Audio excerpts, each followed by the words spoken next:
வாழ்க வையகம், வாழ்க வையகம், வாழ்க வளமுடன். இனிய நண்பர்களே, ஷாட்டில் நகரத்திலே இன்று நண்பர் சகாநாதன் என்பவருடைய அறிமுகம் கிடைத்தது.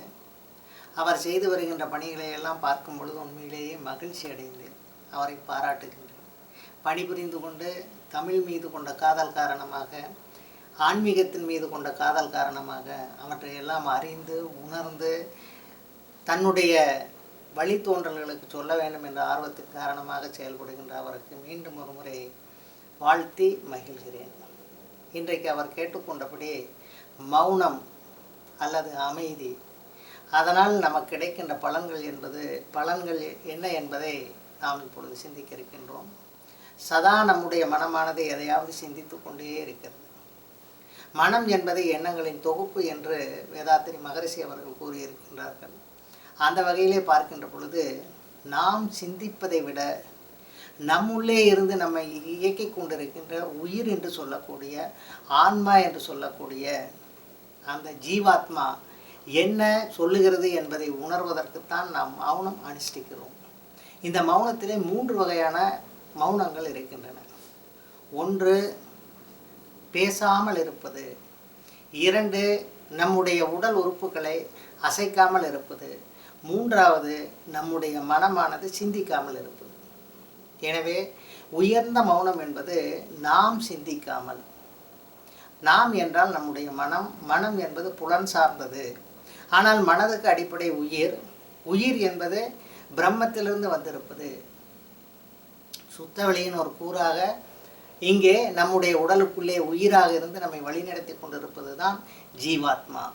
ஆனால் அது வெளியிலே இருக்கின்ற பொழுது அது பரமாத்மா என்று சொல்லுகின்றோம்.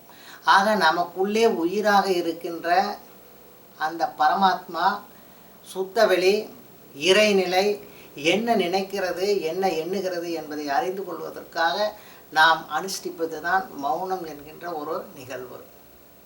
சாதாரணமாக நமக்கு தோன்றுகின்ற எண்ணங்கள் அந்த உயிரிலிருந்து படர்க்கை நிலையாக வெளிவந்து மனம் என்ற அளவிலே நம்முடைய புலன்கள் சார்ந்த வகையிலே அனுபவங்கள் அல்லது கற்பனைகள் என்ற அளவிலே சிந்திப்பது நம்முடைய எண்ணங்கள்.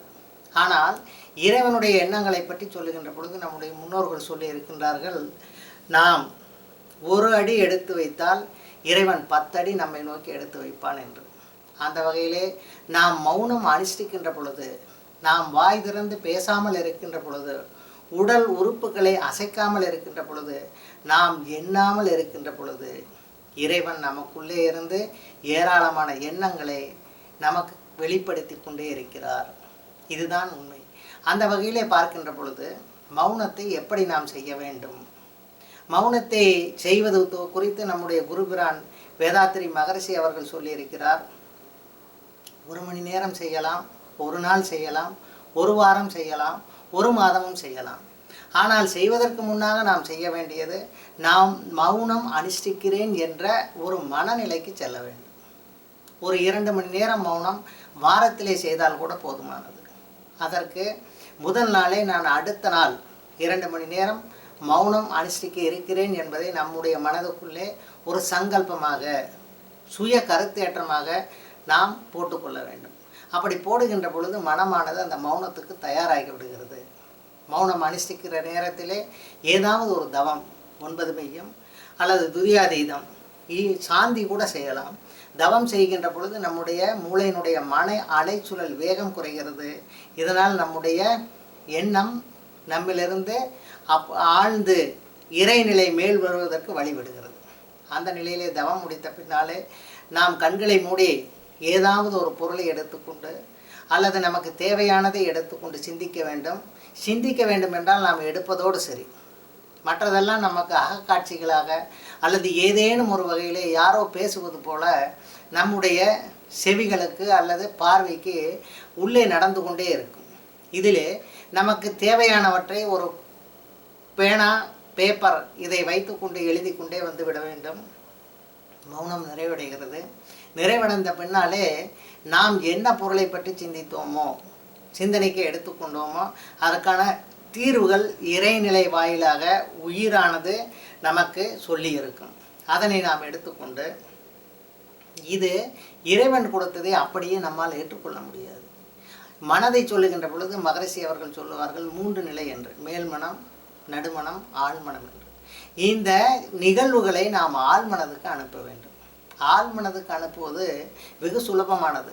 ஒவ்வொருவரும் அதிகாலை நேரத்தில் எழுந்து தயாராகி ஒரு முகம் பார்க்கும் கண்ணாடியை நம்முடைய முகத்திற்கு முன்னாலே பிடித்து கொண்டு நான் என்னை நேசிக்கிறேன் என்ற வகையிலே அவரவர் பெயரை சொல்லி நேசிப்பதாக சொல்லி, மீண்டும் உண்மையிலேயே நேசிப்பதாக சொல்லி, எந்த நிலையில் நாம் இருக்கிறோமோ அந்த நிலையிலேயே அப்படியே ஏற்றுக்கொள்வதாக சொல்லி, பின்னாலே இந்த நாம் எழுதி வைத்ததை எடுத்துக்கொண்டு நமக்கு தேவையான வகையிலே ஒரு குறிக்கோளாக சில வாக்கியங்களிலே வருவது போல எழுதி கொண்டு அதனை நம்முடைய வலதுகை ஆள்காட்டி விரலை நம்முடைய தொண்டை குழி மீது இந்த மாதிரி வைத்துக்கொண்டு 9 முறை சொல்ல வேண்டும்.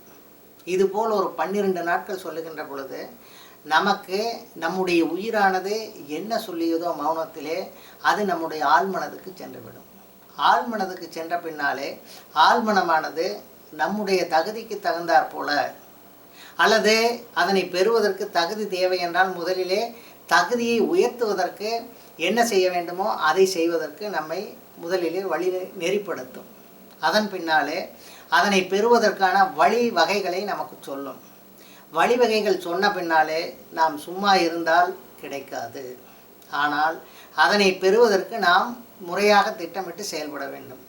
இதுவரையிலே செயல்பட்டவர்கள் எல்லாருமே வெற்றி பெற்றிருக்கின்றார்கள், சாதனை புரிந்திருக்கின்றார்கள்.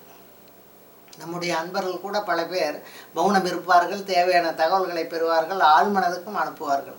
அதன் பின்னாலே செயல்படுவதற்கு தயாராக இல்லாத போது இதுவரை செய்து பெற்றதெல்லாம் விழலு கரைத்து நீராகி விடுகிறது. எனவே நண்பர்களே, மௌனம் அனுஷ்டிப்பது என்பது நம்முடைய மனநிலையை, நம்முடைய எண்ணங்களை, நம்முடைய ஆன்மாவை இன்றைக்கு இருக்கின்ற நிலையிலிருந்து கொஞ்சம் கொஞ்சமாக மேல் நோக்கி முன்னேற்றி செய்வதற்கான ஒரு வழிவகை என்பதை தெரிந்து கொண்டால் நமக்கு வருகின்ற அன்றாட பிரச்சனைகள் எல்லாம் மிக சுலபமாக நம்முடைய மனதாலே தீர்த்து வைக்கப்படும். ஏன் இங்கு மனம் என்று சொல்கின்றேன் என்றால், உயிரினுடைய படற்கை நிலை மனம் என்பது நாம் அறிந்த ஒன்றுதான்.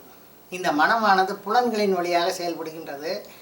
மனம் நம்முடைய கட்டுப்பாட்டுக்குள் வருகின்ற பொழுது நம்முடைய மனம் என்பது தான் 6வது அறிவு.